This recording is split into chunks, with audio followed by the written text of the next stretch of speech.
Bonjour à tous, bienvenue dans l'émission Bonjour chez vous. Aujourd'hui, on parle du célibat. Est-ce un cadeau ou un supplice? C'est la grande question qu'on va traiter aujourd'hui avec Frank et Aurélie. Bonjour à tous les deux. Bonjour Evelyne. Hello! Alors, cadeau, supplice, vous avez une idée? Ben, Frank, t'as fait 10 000 années de célibat, tu peux me dire. Frank s'est marié à 42 ans. Il y en a 52 aujourd'hui. Ben, non, je vais avoir 53 le mois prochain.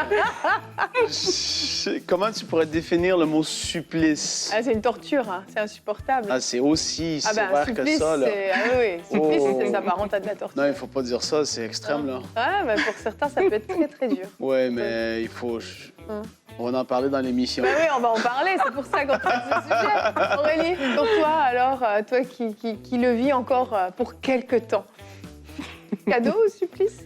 Ben, on va voir dans la rubrique culture et relations. Ça va être la... Les relations, elle ne Moi, sait je connais même même pas le nom de ma rubrique. Elle est déstabilisée. De quoi tu vas nous parler, Ça va être effectivement? la plus dure rubrique de l'histoire de... C'est la première fois. C'est la première fois que je fais cette rubrique, donc... C'est vrai, c'était... D'où mon hésitation sur le nom. Sur le nom, c'était... Mais découvert. on va parler de Oui. comment bien vivre son célibat. D'accord. Dans la rubrique couple et relations. Ah oui, c'est ça. Cette intro est formidable. Je suis sûre que vous l'aimez beaucoup à la maison. Allez, on va commencer donc tout de suite cette émission. On va voir si c'est un cadeau, un supplice. Il y a un entre-deux, je vous rassure aussi. On en parle pour commencer dans la pensée du jour.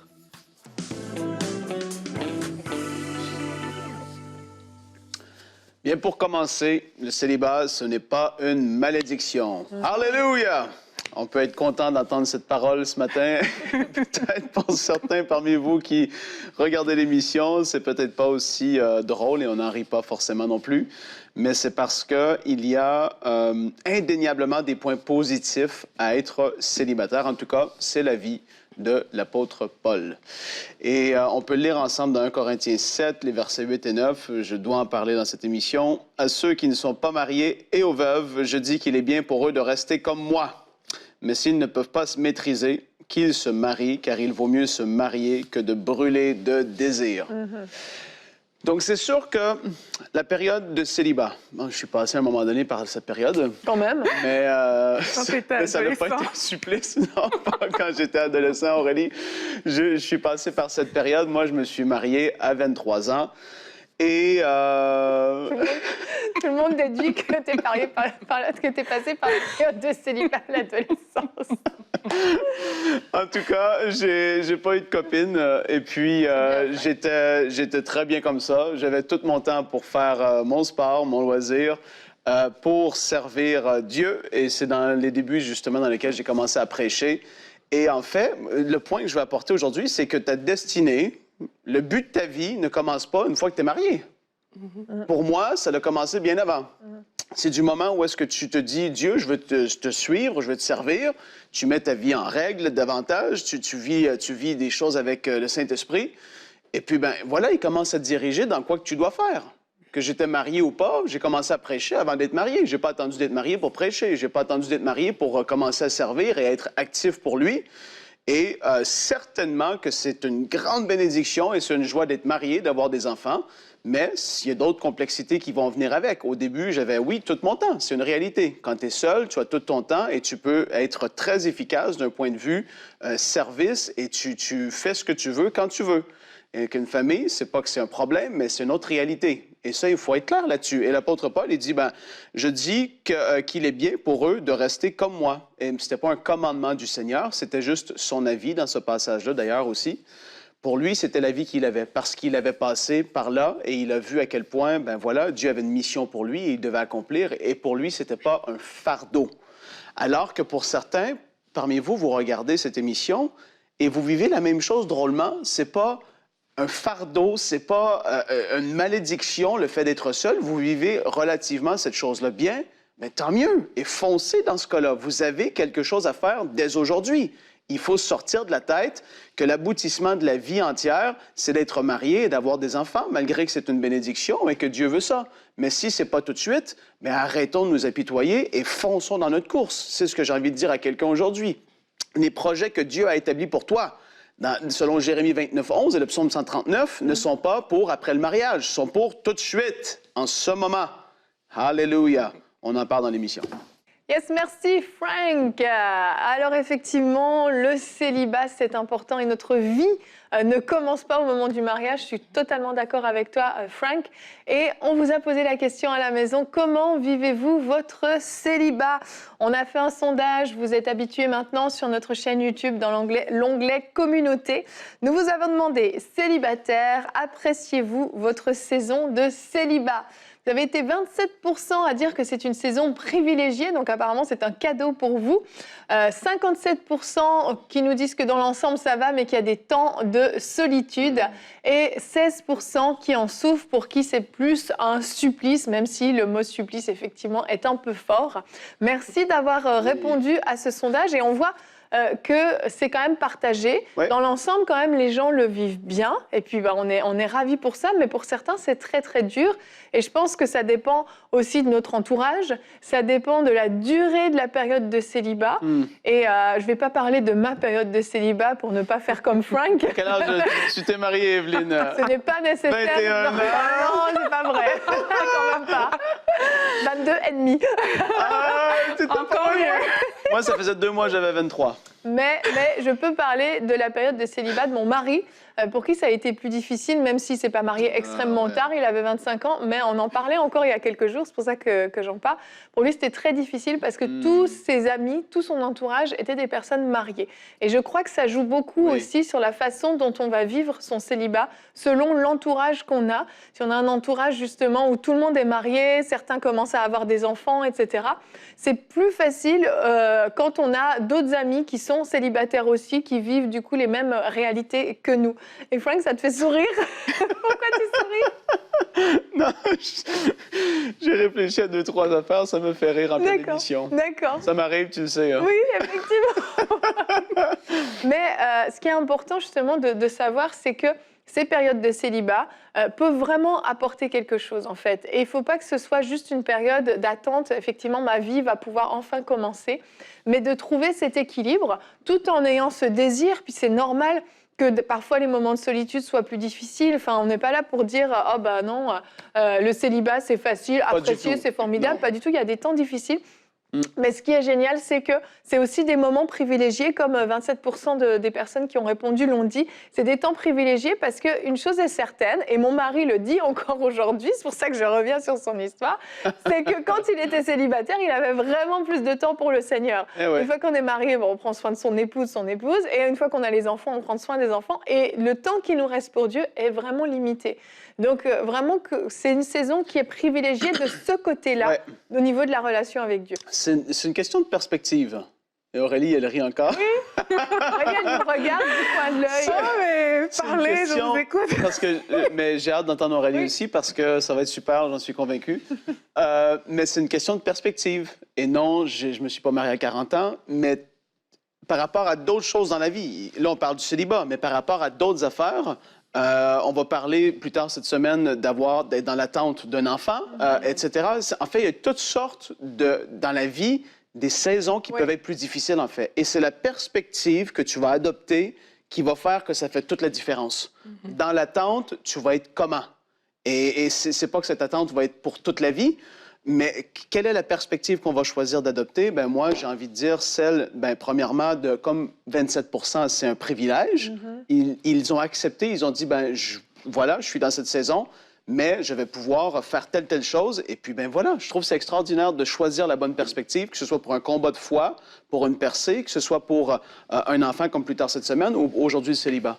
C'est très important. Tout à fait. Ça ne veut pas dire que les temps de solitude n'existent pas, mais pas du tout. On choisit justement la bonne perspective dans cette saison. Vas-y Aurélie, on te laisse la parole. Oui.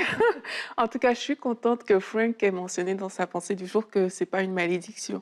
Parce que pour beaucoup de personnes, justement, qui le vivent mal, ça peut très facilement s'apparenter à ça. Mais c'est vraiment encore, comme Frank a dit, une question de perspective. Et moi, la remarque que j'ai faite, c'est que parfois, on vit tellement dans le futur au lieu de vivre le présent, que justement, on en oublie que le présent compte, en fait. Oui. Le présent compte pour Dieu. Donc, les célibataires, surtout qui le voient comme une souffrance, vont toujours se projeter, en fait, et vont mettre beaucoup de choses derrière le fait qu'ils ne sont pas mariés. On aura peut-être l'occasion d'en parler aussi plus tard, mais ils vont mettre beaucoup de choses derrière ça. Mais ce qui se passe quand tu fais ça, c'est que tu es dans la projection tout le temps. Mais la Bible dit qu'un espoir différé rend le cœur malade. Ça veut dire que ton cœur sera malade tout le temps parce que tu es toujours dans l'espoir différé. La chose que tu attends mais qui n'est pas encore là, tu es toujours dans le futur. Et là, c'est ça qui dérange souvent. Donc, on doit apprendre à voir ce temps vraiment comme un temps privilégié, un temps où il y a des choses à faire. Et ces choses-là, il faut le faire. Si tu es juste en train de penser à ce que tu n'es pas, parce que tu n'es pas encore marié, mais tu es en train de perdre, entre guillemets, du temps parce que tu es dans la projection. Mais aujourd'hui, c'est un temps important à vivre et c'est l'attitude que j'encourage tous les célibataires à avoir. C'est que, comme tu as dit, à un moment, quand tu passes à une autre saison de ta vie, mais le temps de célibat, il est fini là.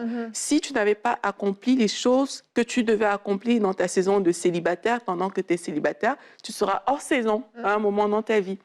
Donc, c'est important de le comprendre et de comprendre que ce n'est pas parce qu'on est célibataire aujourd'hui qu'on le restera toute la vie. Non, donc, il faut vraiment faire les choses qui ont trait à la saison de célibat. Et par la suite, quand la saison va changer, bien, vous pouvez rentrer pleinement dans cette nouvelle saison de votre vie. Et il y a aussi, par rapport à ce que tu dis, Aurélie, le fait de, et là, je vais même plus loin un peu, le fait d'être frustré ou un peu aigri, peu importe c'est quoi le mot, ça va même par rapport à la parole, malgré, comme j'ai dit, c'est une joie de pouvoir vivre le mariage et tout ça. Mais on n'est même pas dans l'appréciation et dans le contentement de ce qu'on vit actuellement. On oublie toutes les autres choses. Qu'on est en santé, qu'on a une maison, qu'on a une voiture, qu'on a un bon travail, qu'on a une famille qui nous aime, qu'on sert le Seigneur. On oublie toutes ces choses-là et on n'est même plus dans la reconnaissance, on est dans la frustration, pour certains, pas pour tous. Et c'est là, encore là, la bonne attitude à adopter. C'est de ne pas oublier le contentement, même quand c'est difficile.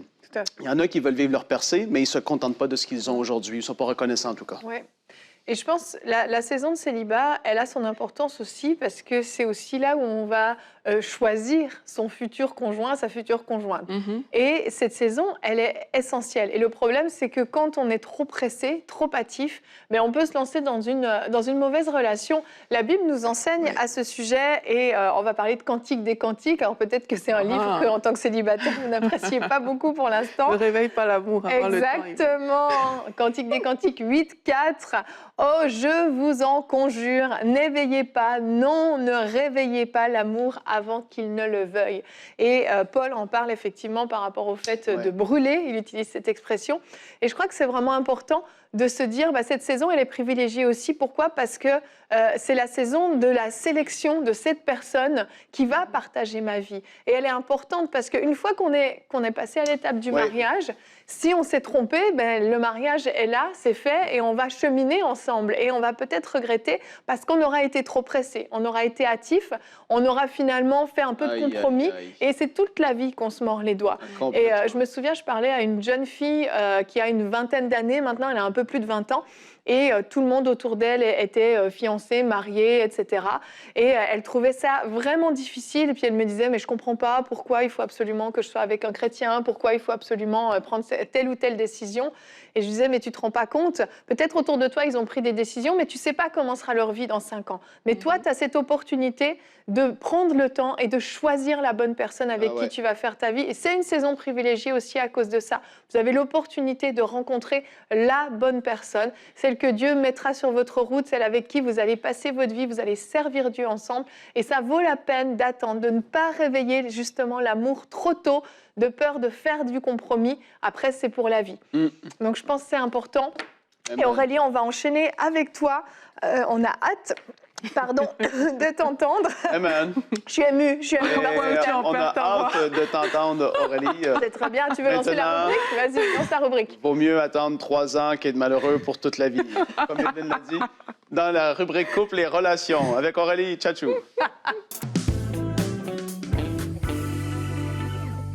Oui, Oui, vous me faites rire.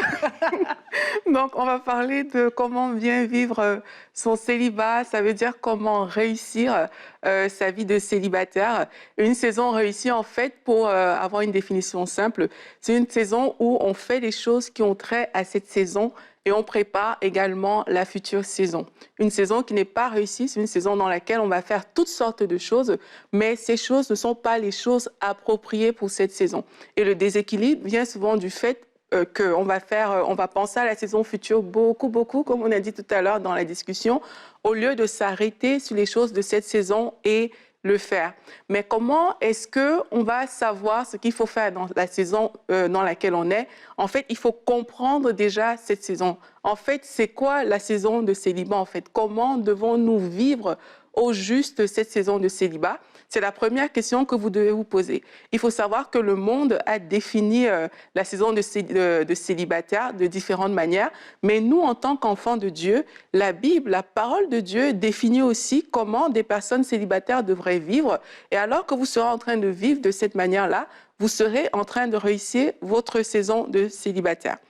La Bible nous dit dans 1 Corinthiens 7, au verset 32, « Celui qui n'est pas marié s'inquiète des choses du Seigneur, des moyens de plaire au Seigneur, et celui qui est marié s'inquiète des choses du monde, des moyens de plaire à sa femme. » Ça, c'est en parlant aux hommes. Maintenant, pour les femmes, c'est dit, « Il y a de même une différence entre la femme et la vierge.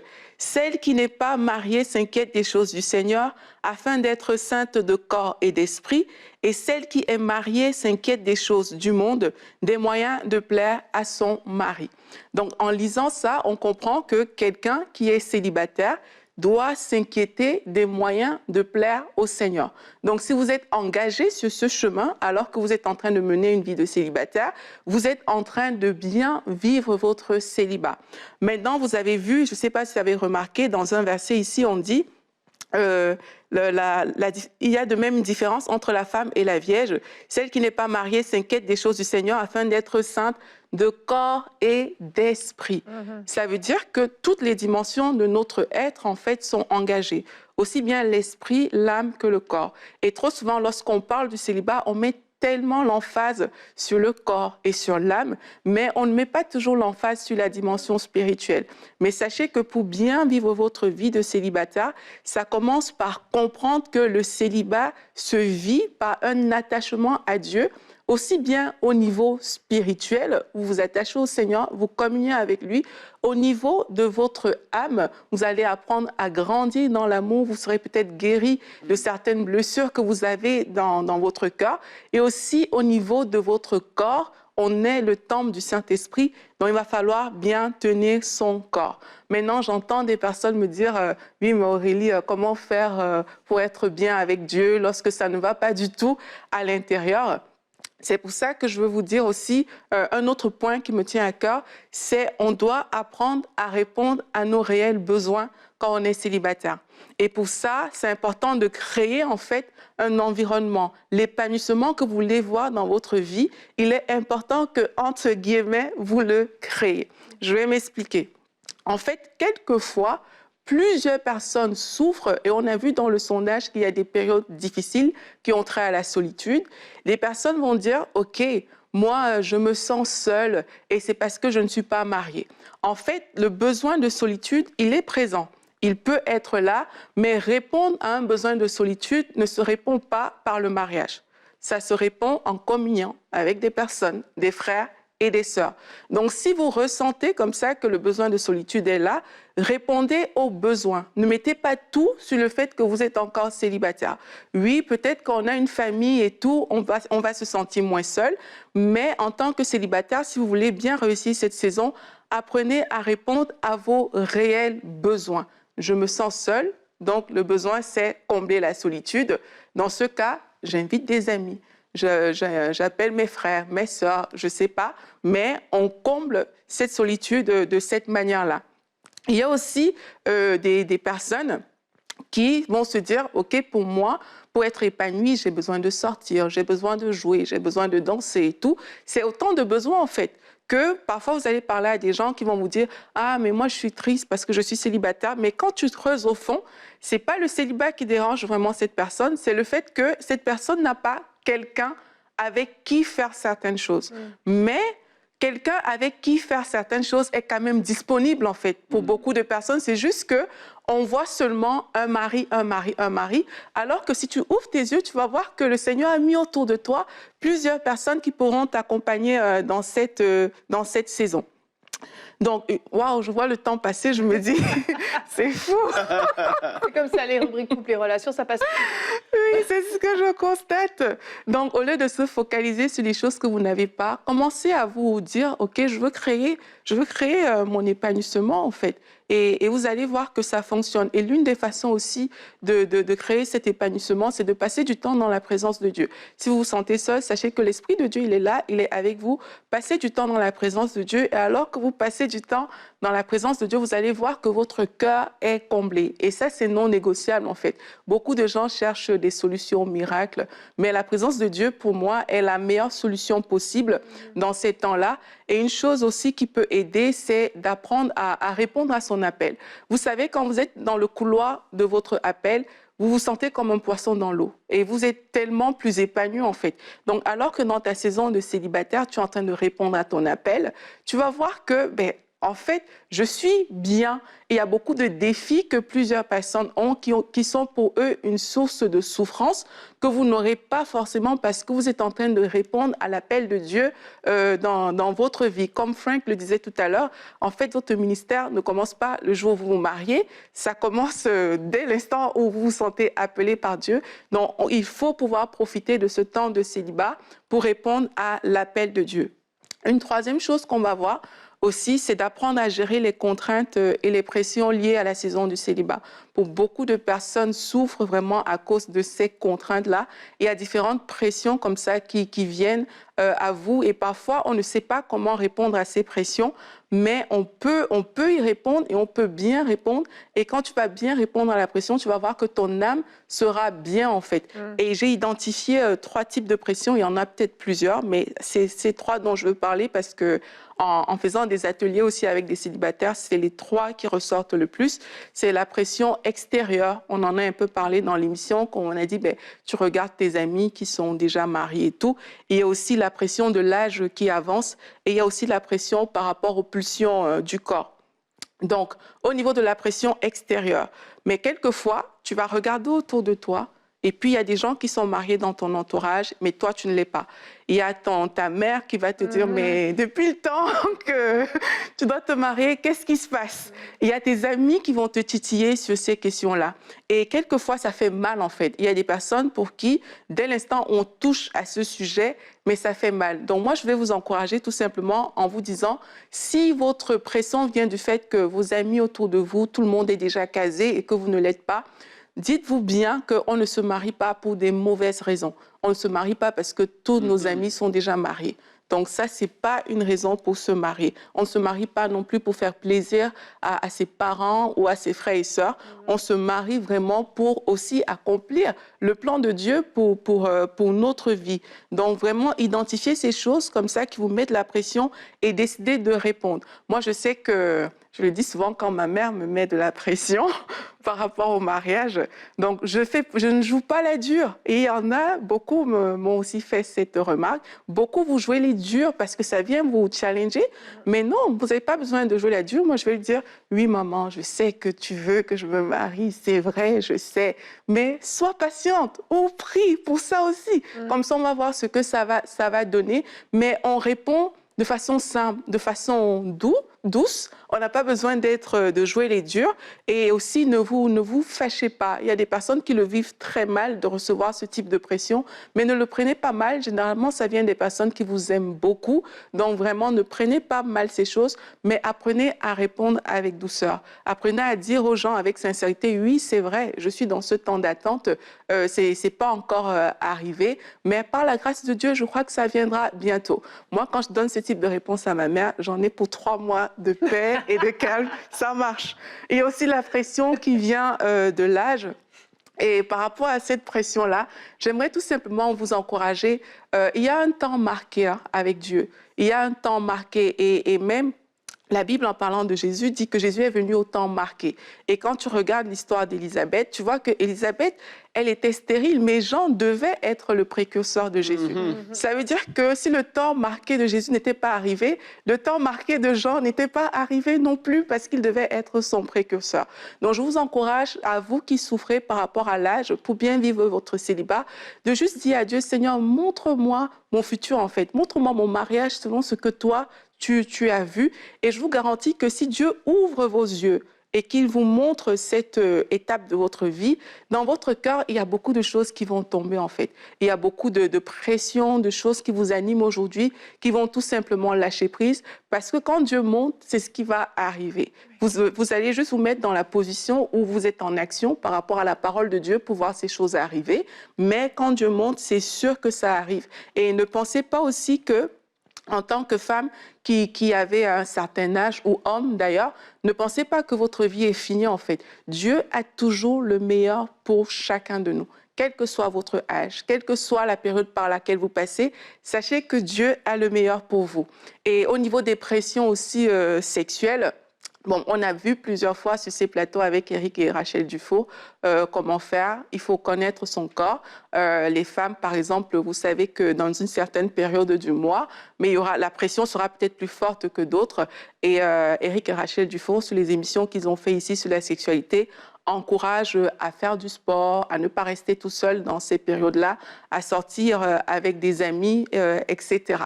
Donc, pour aller super vite encore, je vais juste conclure en vous disant que pour bien vivre votre saison de célibat, non seulement, comme on a vu, il faut savoir être épanoui dans cette saison en faisant des choses concrètes qui vont vous donner la joie et le bonheur. Il faut comprendre cette saison dans laquelle vous êtes. Il faut savoir gérer ces différentes pressions, mais c'est aussi le temps de préparer la saison future. C'est aussi le temps de préparer votre future saison de mariage pour ceux qui vont se marier et de grandir dans votre caractère, de vous informer sur le sujet.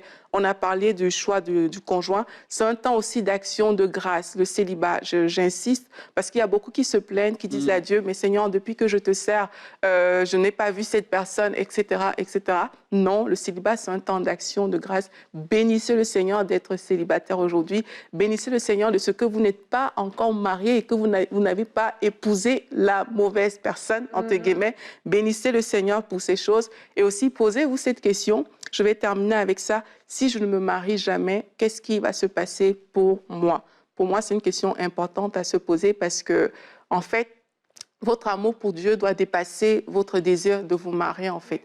Et ça, c'est tellement important. Il faudrait que vous restiez devant Dieu et puis vous dites à Dieu, Seigneur, si ça n'arrive pas, je continuerai à te servir parce que je ne te cherche pas pour me marier, je me cherche parce que tu es Dieu. Et je vous garantis que si devant Dieu, vous êtes sincère avec cette question, tous les défis du célibat, les difficultés, toutes ces choses ne seront plus jamais un défi dans votre vie parce que vous avez trouvé meilleur que le désir de se marier. Vous avez trouvé Dieu lui-même. Amen. Merci beaucoup. Très bonne rubrique, Aurélie. Merci. Ouais. J'espère que vous avez été encouragés, fortifiés à la maison et ne désespérez pas vraiment. Soyez des hommes et des femmes de foi. Dieu a prévu quelque chose de merveilleux pour votre avenir. Il a prévu un homme, une femme avec laquelle vous allez passer le reste de votre vie. Et que cette période de célibat puisse être plus un cadeau qu'un supplice. C'est notre prière, en tout cas pour vous à la maison. Merci à tous les deux pour cette émission. On va se retrouver demain. Notre thème sera « En attente d'une grossesse, que faire ?» Et oui, comme Frank le disait, il y a aussi cette attente qui peut arriver après. Et nous aurons une rubrique « C'est mon histoire » avec Jean-Jean qui était avec nous cette semaine. Vous allez voir comment le Saint-Esprit lui a donné une stratégie dans un temps de louange et c'est ainsi qu'il a obtenu sa petite fille. On découvrira tout ça demain. Merci à tous d'avoir été avec nous et bonjour chez vous.